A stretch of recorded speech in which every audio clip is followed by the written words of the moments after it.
창세기 30장 1절에서 8절까지입니다.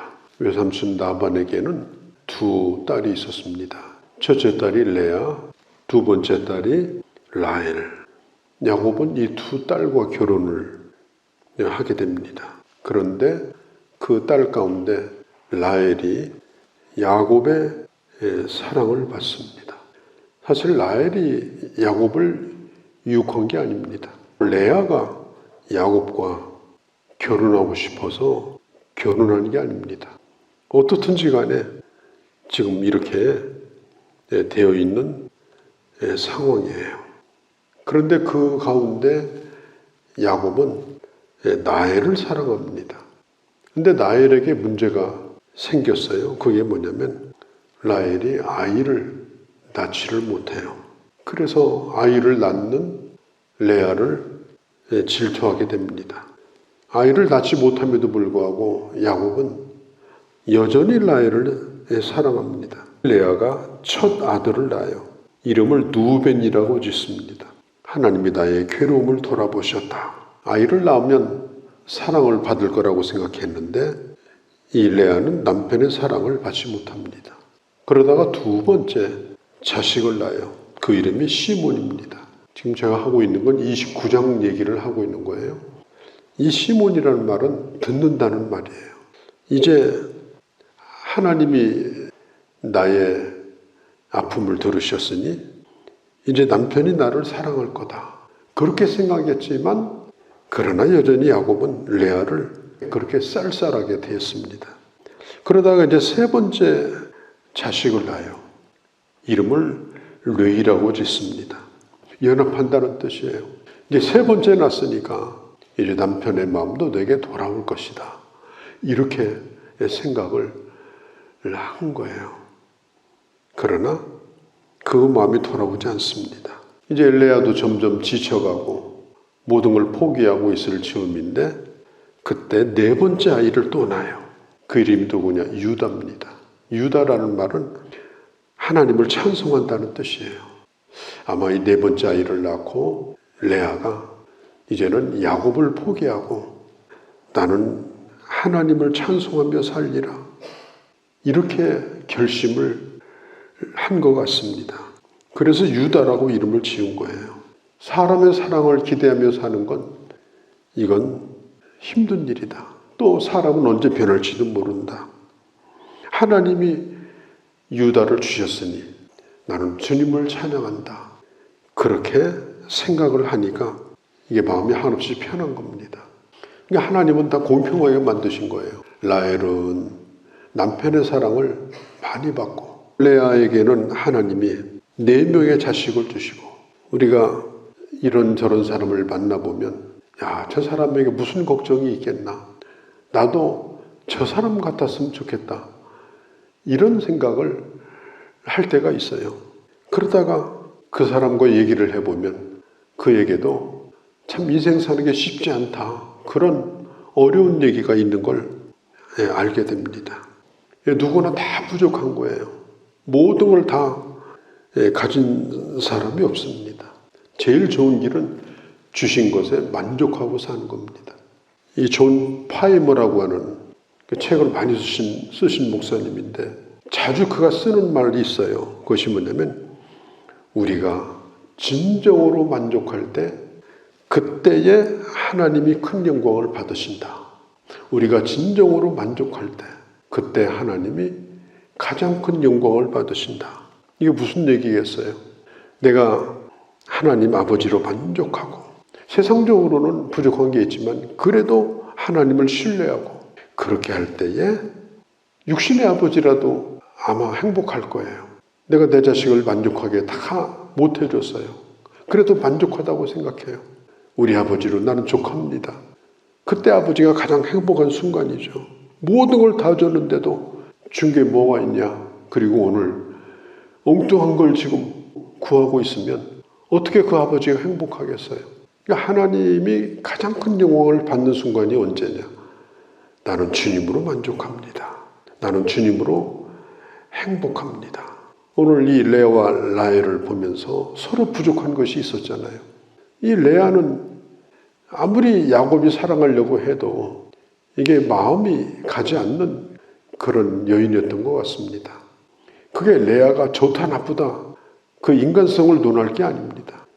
야곱이 그랬다는 거예요. 그리고 라헬은 야곱이 사랑할 만큼 아름다웠어요. 그러나 그 안에 시기심이 아주 많았습니다. 그리고 성격이 아주 좋다고 보기는 좀 어려운 부분이 있습니다. 그러니까 서로 누가 더 행복하다, 불행하다 이렇게 보기는 좀 어려운 것 같아요. 하나님께서 레아에게 이 태의 문을 열어주셔가지고 그 자식을 주신 것은 하나님의 보상이라고 생각합니다.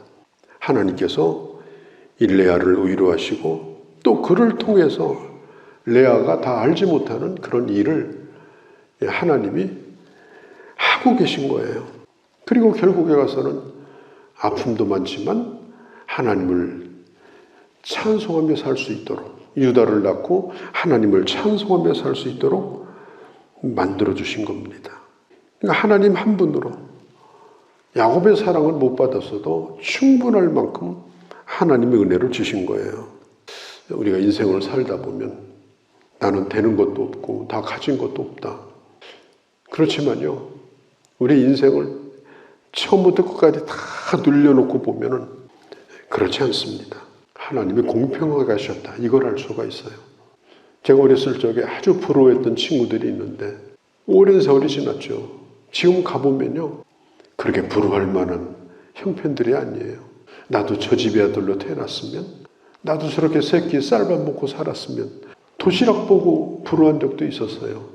그렇지만 인생을 늘려놓고 보면 그건 한때의 얘기입니다. 그러니까 오늘 주어진 어떤 환경 때문에 내가 행복하다, 불행하다 이렇게 생각하면 안 된다는 거예요. 유대인의 격언에 보면 이런 얘기가 하나님의 저울은 공평하다. 여기서 말하는 저울은 양쪽에 똑같은 무게로 다는 저울이에요. 그러니까 5kg을 다루려면 5kg의 추를 한쪽에다 달고 그 다음에 이쪽에 균형을 맞춰서 올려놓으면 그게 5kg이 돼요. 내가 어떤 걸 가지고자 할 때, 내가 이것이 있어서 행복하다 그렇게 할 때 반대편에는 행복하지 않은 것이 5kg 또 있다는 겁니다. 그래서 인생은 누구든지 다 공평한 거지. 무조건 불행한 사람도 없고 무조건 행복한 사람도 없다. 전체를 놓고 보면 하나님은 공평하다. 그래서 바울도 그가 불치병에 걸려가지고 얼마나 고통을 받고 참 고개도 못 들고 다닐 정도로 어려움을 겪었을 때 그가 하나님 앞에 마음 먹고 하나님 앞에 간절히 기도했어요. 그냥 기도했겠어요? 한이 맺혀 기도한 거죠. 근데 하나님의 대답은 너무나 단순했어요. 네 은혜가 네게 족하니라. 더 이상 구하지 말라. 왜 한쪽만 보고 이렇게 불행하다고 생각하느냐? 그렇지 않지 않느냐? 반대편을 바라봐라. 네가 겪는 어려움보다 훨씬 더 큰 은혜를 내가 이미 주지 않았느냐? 그걸 깨달았어요. 그랬더니 나중에는 자기가 고통이라고 생각했던 것도 나중에 보니까 그것도 은혜였어요. 왜? 그것 때문에 평생 겸손하게 살았거든요. 이제 30장으로 넘어가서 이제 보면요. 언니 이 레아가 내 아들을 낳는 동안에 라헬은 아기를 갖지 못했어요. 그래서 라헬이 어느 날 야곱에게 얘기합니다. 나에게 아이를 달라. 아이를 주지 못하면 나는 죽겠다. 왜냐하면 그 시대는 아이를 낳지 못하면 살아있으나 그냥 죽은 사람으로 인정하는 거예요. 저 여자는 죽은 여자다. 그러니까 이 라헬의 말이 그 시대에는 할 수 있는 말이에요. 나는 죽은 자나 마찬가지니까 정말 내가 죽고 싶다. 이렇게 얘기를 하니까 이게 뭐 야곱이 어떻게 할 수 있는 일이 아니잖아요. 내가 하나님이냐. 그 야곱이 하도 그렇게 성화를 내니까 하는 얘기가 뭐냐. 따지려면 하나님에게 가서 따져라. 그러니까 이 라헬이 화가 잔뜩 나가지고 자기의 몸종인 빌하를 야곱에게 들여보냅니다. 라헬이 말해요. 이 빌하가 낳는 자식들은 내 자식으로 내가 인정할 거다. 그리고 이 빌하 사이에서 자식을 둘을 낳아요. 납달리라는 자식, 납달리 지파도 있잖아요. 그 다음에 단이라는 자식을 낳아요. 이 납달리라는 말은 내가 크게 이겼다 그런 뜻이에요. 그러니까 이 애를 낳는 것이 생육하고 번성하여 아브라함의 축복을 이런 것하고 전혀 상관이 없어요. 그냥 경쟁심 가지고 애를 낳는 거예요. 그러다가 이제 단을 낳습니다. 이 단은 뭐냐면 변호한다 그런 뜻이에요. 변호한다. 이제는 나의 억울함을 하나님이 풀어주시고 나를 변호하신다. 그래가지고 단이라는 이름을 짓습니다. 이 단 지파는 이스라엘 가운데 가장 북쪽에서 살았던 지파죠. 이 경쟁심이라고 하는 거 이게 꼭 나쁜 건 아니죠. 내 속도가 얼마인지 내 실력이 얼마인지 혼자 시험 봐가지고는 모르잖아요. 혼자 달려서는 몰라요. 내가 잘 달리는 걸 못 달리는 걸. 같이 달리는 사람이 있어야죠. 그러다 보면 서로 더 잘 달려요. 경쟁이라고 하는 건 어떤 때는 유익할 때가 참 많습니다. 그런데 순전히 육신적인 그런 시기심 때문에 애를 낳는 경쟁을 하는 것은 이게 참 무모한 일이죠. 그러나 나엘은 이렇게 해서 둘을 낳았어요. 그런데 이제 애를 4명을 낳아놓고 그래도 안심하고 있고 하나님을 찬송하며 살려고 했는데 자기 동생이 여종을 통해서 애를 낳고 자기 자식이라고 주장하면서 그냥 끼우고 사는 거예요. 그러니까 이 레아가 이게 가만히 있을 수가 없는 거예요. 경쟁이 또 붙은 거예요. 그래가지고 자기의 몸종인 실바를 이 성경에 보면 실바를 데려다가 이렇게 말했는데 이 데려다라가는 말이 히브리어 성경에는 없는 단어예요. 그러니까 실바가 야곱에게 가려고 하지 않은 거예요. 억지로 끌고 간 거예요. 그냥 너 애 낳으라고. 그러니까 대단히 충동적으로 아주 조급한 경쟁심 가지고 지금 이런 일을 지금 언니인 레아도 하고 있는 거예요. 그렇게 해가지고 자식 둘을 낳아요. 하나는 갓. 이 갓이라는 단어가 횡재 만났다는 뜻이에요. 내가 4명으로 좋겠더니 하나님도 횡재를 주셨 자식을 횡재라고 생각하니까 그렇게 하다가 또 하나를 낳아요. 아셀, 행복하다, 기쁨 이런 뜻을 가지고 있습니다. 제가 왜 이 이름의 뜻을 얘기해 주는가 하면 이게 나중에 이스라엘 12지파 얘기할 때 다 나오는 이름의 뜻이에요. 이게 단순한 이름들이 아니라 사실 나중에는 이스라엘 역사가 되는 이름들입니다. 저는 이걸 보면서 어떤 생각이 드는가 하면 지금 레아도 마찬가지고 라헬도 마찬가지고 하나님의 뜻을 이루기 위해서 아브라함의 하나님, 이삭의 하나님, 야곱의 하나님 그 뜻을 이루는데 우리가 쓰여지고 있다. 그런 생각은요. 이 두 여인에게는 눈꼽만큼도 없었어요. 그냥 애 낳기 경쟁한 거예요. 또 서로 남편에게 사랑받으려고 사랑 싸움 한 거예요.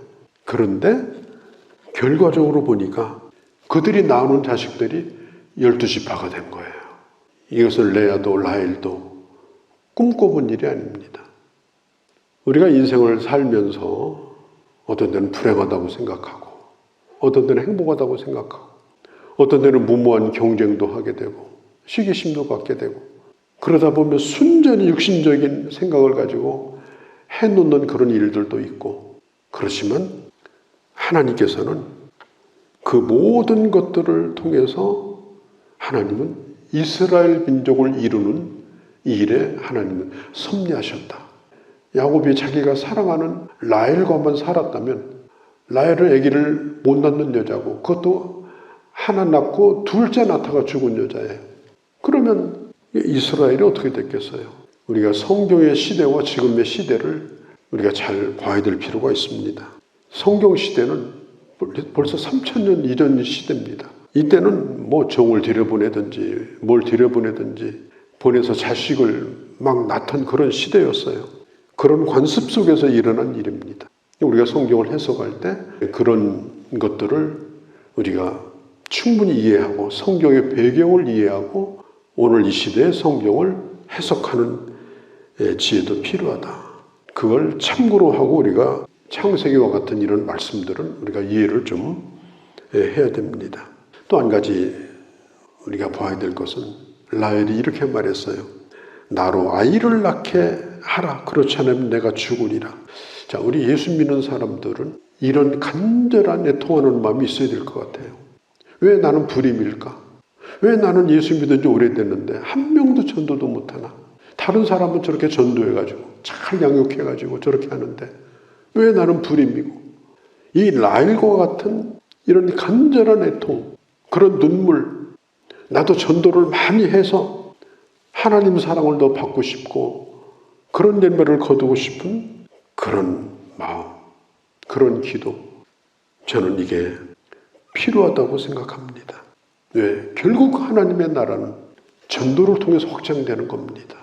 내가 아무리 성숙하고 내가 대단한 사람이 돼도 내 몸집을 공룡처럼 부풀려도 영적인 자녀를 낳지 못하면 하나님의 나라는 나에 대해서 끊어집니다. 그래서 이 라헬의 이 간절한 이 애통이 필요한 거예요. 하나님, 이 불임을 해결해 주세요. 하나님, 저도 영적인 자녀를 갖고 싶어요. 어떻게 하든지 간에 나에게 지혜를 주시옵소서.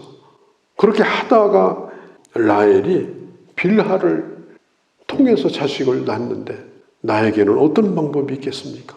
우리나라도 지금 출산율이 떨어져서 이제 노인들만 사는 세상이 곧 될 거예요. 지금 결혼하면 약 0.8명 나요.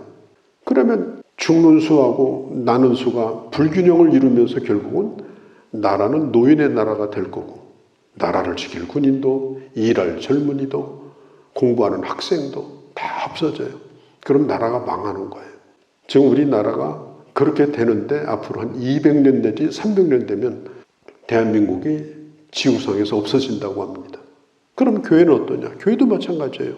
새 생명을 낳지 않으면 결국은 머리가 허연 사람들만 앉아 있는 거예요. 그들이 죽으면 교회 문 닫는 거예요. 그러니까 이 불임의 문제가 이게 어마어마하게 지금 심각한 문제인 거예요. 전도해야 되는 겁니다. 영혼을 낳아야 되는 겁니다. 애통해야 되는 겁니다. 하나님의 사랑을 받으려고만 하지 말고 영혼을 낳는 일을 통하여 하나님을 만족시키는 데가 되려고 하는 이런 고통스러운 기도와 내가 세상 가운데 나가서 그 영혼을 구하려고 하는 이 간절함이 있어야 되는 거예요. 그게 지금 우리가 해야 될 이 시점에서 가장 중요한 일이고 그것이 바로 교회의 미래를 결정하는 일입니다. 오늘 긴 얘기를 했습니다. 하나님께서는 합력하여 선을 이루신다. 오늘 나의 삶도 길게 늘려보면 불행도 그리고 행복한 것만도 아니라 하나님은 주님의 뜻을 이루신다.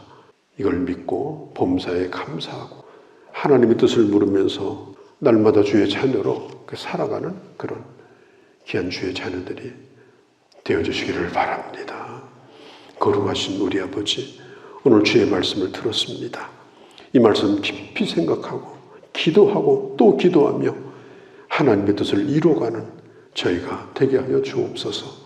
우리의 인생이 주의 뜻을 이루는데 하루하루 쓰여지는 그런 삶이 되게 하여 주옵소서. 우리 주 예수님의 이름으로 기도하옵나이다. 아멘.